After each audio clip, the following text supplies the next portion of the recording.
Good morning to everyone. बेटा हमने polynomial की डेफिनेशन पढ़ ली थी, उसको कंटिन्यू करते हैं। देखो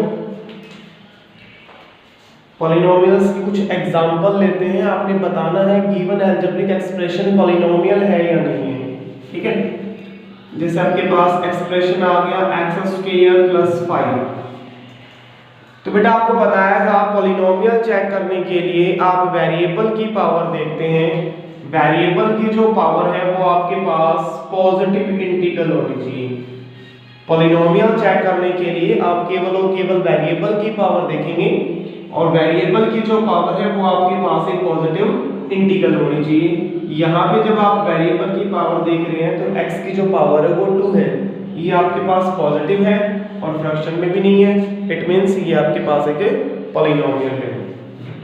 नेक्स्ट x की पावर 4 √3x + 5। यहाँ पे आप x की पावर देखते हैं, बेटा x की पावर 4 है यहाँ पे आप देखेंगे तो x के ऊपर √ लगा हुआ है और x के ऊपर √ आ गया। इट मींस x की पावर कितनी होगी बेटा 1/2।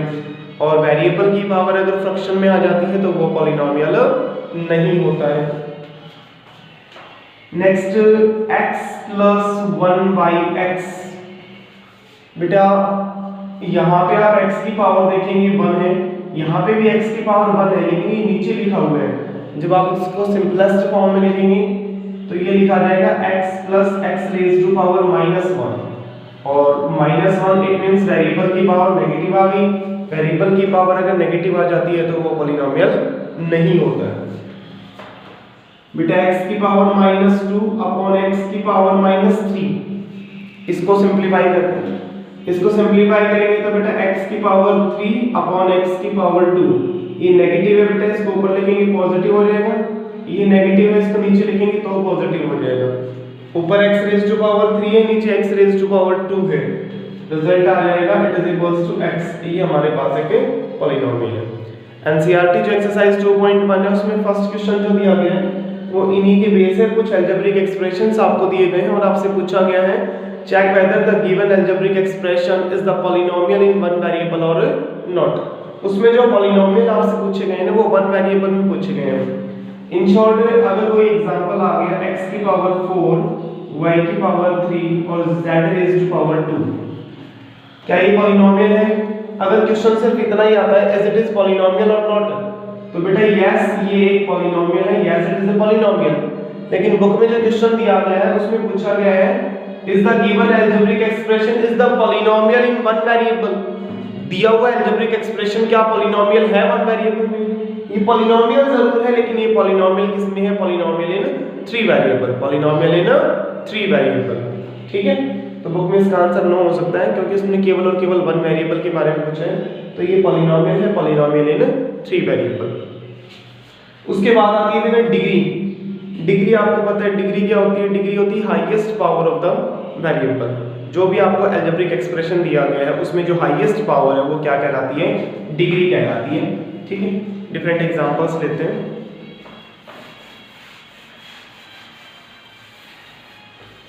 फॉर एग्जांपल आपके पास अलजेब्रिक एक्सप्रेशन आता है बेटा x⁵ + 3x² + 10x। तो यहाँ पे आप डिग्री बताएंगे ना तो डिग्री यहाँ पे हो जाएगी कितनी भी 5, क्योंकि वेरिएबल की जो हाईएस्ट पावर है वो कितनी है 5। Next x⁻6 x⁻7 y⁻4 y⁻8। यहाँ पे आप डिग्री देखेंगे बेटा हाईएस्ट पावर अगर आप देखेंगे तो हाईएस्ट पावर यहाँ पे आपको y⁻8 दिखाई दे रहा है। लेकिन डिग्री की जब हम बात करेंगे ना तो यहाँ पे डिग्री होगी हमारे पास 11। इसकी डिग्री की जब हम बात करेंगे तो इसकी डिग्री होगी 11, क्योंकि डिग्री बेटा देखी जाती है पर्टिकुलर टर्म की और इस टर्म के पास दो वेरिएबल है, एक x वेरिएबल है और एक y वेरिएबल है। x के पास पावर 7 है, y के पास पावर 4 है, टोटल पावर कितनी होगी 11 होगी। डिग्री देखी जाती है पर्टिकुलर टर्म की बेटा। इस टर्म में दो वेरिएबल यूज हो रहे हैं तो डिग्री के लिए आप दोनों वेरिएबल्स की जो पावर है उसको प्लस कर देंगे तो यहाँ पे आंसर आएगा 11। देखो आंसर में है ना, यहाँ पे आप अलजेब्रिक एक्सप्रेशन में देख रहे हैं तो कहीं पे भी 11 नहीं लिखा हुआ है, लेकिन फिर भी इसकी जो डिग्री है वो कितनी होगी 11 होगी। ठीक है, नेक्स्ट पूछा जाता है कोफिशिएंट। कोफिशिएंट क्या होता है बेटा? कोफिशिएंट होता है multiplier of the variable. Algebraic expression में जिसका भी कोफिशिएंट आपसे पूछा जाता है बेटा, जिसका भी कोफिशिएंट आपसे पूछा जाता है, आपने क्या करना है उसके साथ ही देखना है मल्टीप्लाई में क्या लिखा हुआ है। उस अलजेब्रिक एक्सप्रेशन में उस वेरिएबल के साथ जो मल्टीप्लाई में लिखा हुआ होता है ना, वो उसका कोफिशिएंट होता है। फॉर एग्जांपल ये फर्स्ट अलजेब्रिक एक्सप्रेशन आपको दिया गया है, इसमें कोई पूछ ले कि एक्स स्क्वायर का कोफिशिएंट बताइए, तो बेटा एक्स स्क्वायर के साथ क्या है 3 है। It means coefficient of x square is equals to 3, coefficient of x 10, coefficient of x raise to power 5 1, coefficient of x raise to power 4, x raise to power 4 का coefficient बताइए। क्या यहाँ पे x रेज़ टू पावर 4 है? नहीं बेटा, x raise to power 4 term ही नहीं है, और जो टर्म ही नहीं होती है उसका कोफिशिएंट क्या होता है हमारे पास 0 होता है। जो टर्म ही नहीं होती उसका कोफिशिएंट क्या होता है 0 होता है।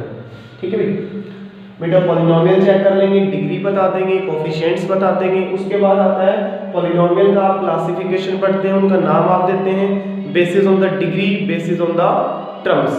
डिग्री के बेस पे बेटा आप डिग्री चेक करते हैं, पॉलिनोमियल की आप डिग्री चेक करते हैं। डिग्री अगर 1 है ना, डिग्री अगर 1 है, हाईएस्ट पावर उसकी 1 है, जैसे कि एग्जांपल हो गया x, ठीक है, एग्जांपल हो गया आपके पास y + z, तो यहाँ पे वेरिएबल की जो हाईएस्ट पावर है वो कितनी है 1 है।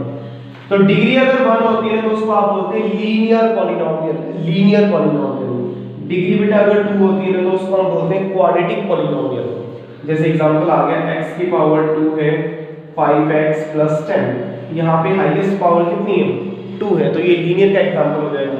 अगर यहाँ पे पावर 3 हो जाएगी तो डिग्री आपके पास 3 हो जाएगी, तो ये क्यूबिक का एग्जांपल हो जाएगा। और डिग्री अगर आपके पास 4 हो जाती है ना, डिग्री अगर 4 हो जाती है तो वो बाइक्वाड्रेटिक पॉलिनोमियल होता है।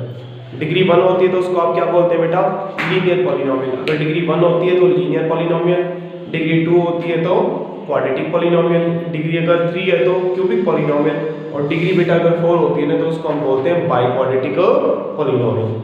सिमिलरली आप टर्म्स के बेस पे उसको रिप्रेजेंट करते हैं। नंबर ऑफ टर्म्स अगर हमारे पास 1 है, नंबर ऑफ टर्म्स अगर हमारे पास 1 है तो उसको हम बोलते हैं मोनोमियल। नंबर ऑफ टर्म्स अगर 2 है तो उसको हम बोलते हैं बाइनोमियल। नंबर ऑफ टर्म्स अगर हमारे पास 3 है बेटा तो उसको हम बोलते हैं ट्राइनोमियल्स। आगे हम उसको मल्टीनोमियल्स बोल देते हैं, पॉलिनोमियल्स को। नेक्स्ट डिग्री के बेस पे बताया आपको linear, quadratic, cubic, biquadratic. Terms के बेस पे, टर्म्स के बेस पे बेटा मोनोमियल, बाइनोमियल एंड ट्राइनोमियल। ठीक है, अच्छा ये बताओ अगर ऐसा अलजेब्रिक एक्सप्रेशन आ गया x + 6x + 7x, तो बताओ ये क्या है, मोनोमियल है, बाइनोमियल है, ट्राइनोमियल है, क्या होगा ये? इसमें नंबर ऑफ टर्म्स देखो बेटा, आप ऐसे काउंट करें तो 1 2 3 टर्म दिखाई दे रही है, आप बोल देंगे ट्राइनोमियल है, लेकिन ऐसा नहीं है बेटा। यहाँ पे जो सारी टर्म्स है ना उनमें वेरिएबल x यूज हो रहा है, और किसी भी पॉलिनोमियल में एक वेरिएबल एक बार ही यूज हो सकता है। इसको जब आप सिंपलीफाई करेंगे तो सिंपलीफाई करके आप लिखेंगे 14x, और 14x जब आप इसको लिखेंगे तो नंबर ऑफ टर्म्स कितनी होंगी, केवल 1। और नंबर ऑफ टर्म्स अगर हमारे पास 1 है तो हम इसको क्या बोलेंगे, मोनोमियल बोलेंगे। तो जो भी अलजेब्रिक एक्सप्रेशन आपको दिया जाता है ना, आपने उसको अच्छे से चेक कर लेना है कि उसमें कोई वेरिएबल रिपीट तो नहीं हो रहा है। पूरे अलजेब्रिक एक्सप्रेशन में बेटा x² है ना वो एक बार ही आएगा, x जो है ना वो एक बार ही आएगा। ऐसा नहीं है कि अलग-अलग बार अलग-अलग टाइम्स वो लिखा हुआ है और आप उसको अलग-अलग काउंट कर रहे हैं। ठीक है, फॉर एग्जांपल आपके पास आता है x⁻³ + 4x² + x²। तो नंबर ऑफ टर्म्स आप देखेंगे यहाँ पे, नंबर ऑफ टर्म्स इसको आप लिखेंगे बेटा x³ प्लस में लिखेंगे 5x², 4x² और x² कितना हो जाएगा 5x²। तो नंबर ऑफ टर्म्स की जब आप बात करेंगे, नंबर ऑफ टर्म्स यहाँ पे कितनी है, केवल और केवल 2 है, तो आप इसको क्या बोलेंगे, ये एक बाइनोमियल का एग्जांपल। क्लियर है बेटा? एक्सरसाइज 2.1 की बेटा एनसीईआरटी की, रिवाइज करके देखना इसको अच्छे से।